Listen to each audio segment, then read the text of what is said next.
I'll make a note of that name, Sabich. Thanks. Hmm.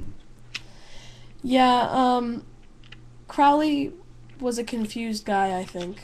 I'll put it that way. But, like I said, I've been kind of like, I've been remiss in my attention that I've been paying to the Kabbalah. I'm not very well versed in the Kabbalah. And like I said, if I can read William F. Yeah. Buckley, I can read Crowley. Oh, someone brought up Jack Chick. One of the funny things is that Jack Chick, when he talks about the occult, actually sort of knows something. It's kind of interesting. Right on. It's just a whole realm of stuff that I've never gotten into because it also seemed to me that people who were into mysticism and paganism so often went straight to Crowley because of some romantic desire to be part of the darkness, and that's never been where I wanted to go with it. So again, like I just kind of think of him as something like William F. Buckley, like intelligent and worth paying some attention to, but um yeah, and Diary of a Drug Fiend would be a really good one for me to read. I actually, at one point, I was an English major in college, and I was thinking about making if I stayed with literature as a career, making my area of specialty drug literature, and just, counterculture literature about drug use. There's actually quite a lot of it, going back hundreds of years. So yeah, we got the late crew. More questions. Yeah, but Sabich, I don't know if you know this, but I collect reference books, so I get like hyper excited about reference books. I don't know, Ray. Yeah, that's I friend of have the ad. library book sale is a great place to find those too. I Yeah, think. and the friend of the library book sale is starting tomorrow. Ray, I don't know because I don't get them. I have ad blocker. Anybody who's in the neighborhood of Ithaca, we have one of the world's best used book sales, and it's twice a year, and it's starting tomorrow. And my friend's mom is actually a librarian in a really small town, and she came into town and rented a U-Haul, and I'm gonna go with her in the morning and a couple other people, and we're buying stuff for her library, which I love the idea of because I grew up in a tiny little town, and the local library and cable TV were all I had as far as connections to the outside world. This is pre-internet, so I'm feeling like I'm karmically doing a really good thing by going to Yeah. the book sale and buying a bunch of stuff.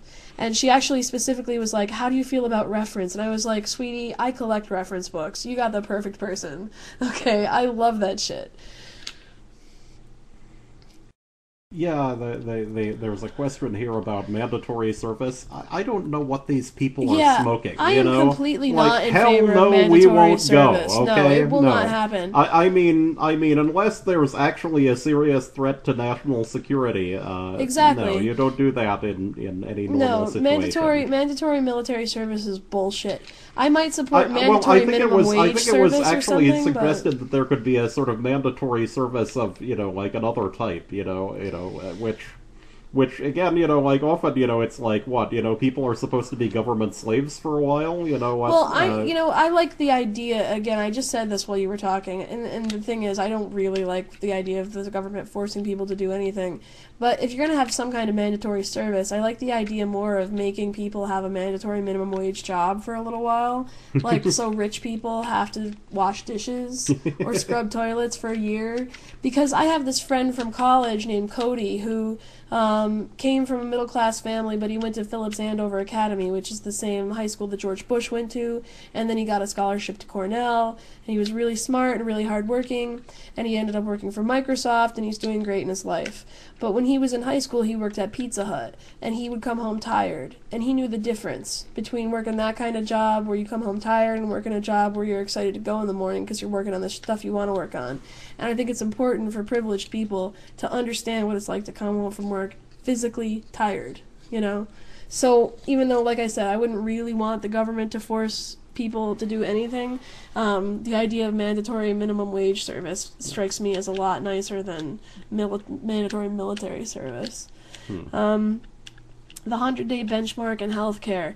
I think healthcare is going to pass. 100-day benchmark. He got a hell of a lot done in the first 100 days. The main issue with healthcare is that it's damaging the economy a lot. It really is. That's the reason all these companies are going under, and I've been saying that for a long time, and you people who've been watching me know it. But the fact is, the number one thing they could do to save the car industry is to take care of the healthcare costs. The pension costs are driving them under. Yep. But that's only we're the only kind of country that does it that way. In the Detroit area, they should just hire Canada to do the auto company's healthcare. I mean, it's right there. My cat's on my lap, and I've got cat hair, stuck to me. And I'm sure Canada could do a cheaper plan than anything they could find in the private sector in the U.S. Well, that's the thing. It would be cheaper. They would spend less money on insuring everybody with an equivalent of Medicaid than they do now on what they spend on Medicaid. Right? Yes, strange, but yeah, and it's because the costs in the United States are just insane because of this just market disaster. That. And I've had Medicaid. It's not bad. When I had my appendix issue, I had Medicaid, and if I had not, I would have owed the hospital probably $500,000. I mean, I spent 2.5 months in the hospital, and I had countless X-rays and CAT scans, and just endless amounts of stuff. I knew somebody who was in the hospital for 24 hours and ended up owing them nearly $100,000. Oh, so. Yep. And I'm not going to open an account on DramaTube. I'm sorry, but you know that it took me a year on YouTube before I made my first drama video. Yeah. More power to you, Sabich, but it's not my thing. Yeah, I've seen that Big Dog video. That is really impressive. It's the first time that I've ever really seen a robot that I would describe as walking. Oh yeah, those things that you can they try to kick them over and they still it slips themselves. On the ice. Yeah, and yeah, I've seen that. That's pretty cool. They definitely, if they're going to use the Big Dog for military applications, they do have to do something about the noise, though. I haven't seen how noisy it is. Yeah, you can tell on the video; it's pretty bad. I must have had the volume down or something, but anyway, so this was actually our longest show so far, other than the election show, because you guys just love us so much. We had to stay around and do this for you. But yeah, Any other questions? I don't think we should do another segment.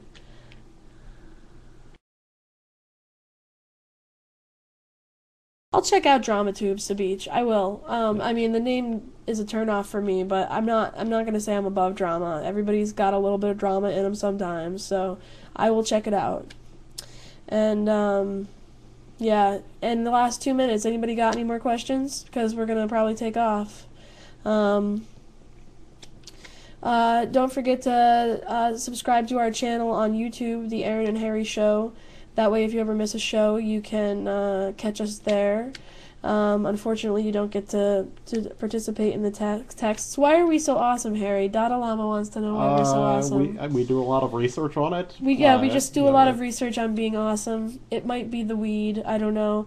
And I don't know. I haven't talked to Armando about rescheduling the debate, but I'm up for it. And yeah, it was fun. So, alright, we're gonna go, and I'll come on Stickum real soon. Maybe Harry and I will watch some Jeeves and Worcester first, but I'll see you guys around, and thank you so much for coming. Love you all.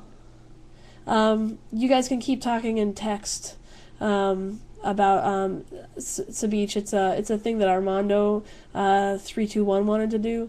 I'll tell you about it later, though, yeah, and thanks everybody for coming. We'll see you in a little while.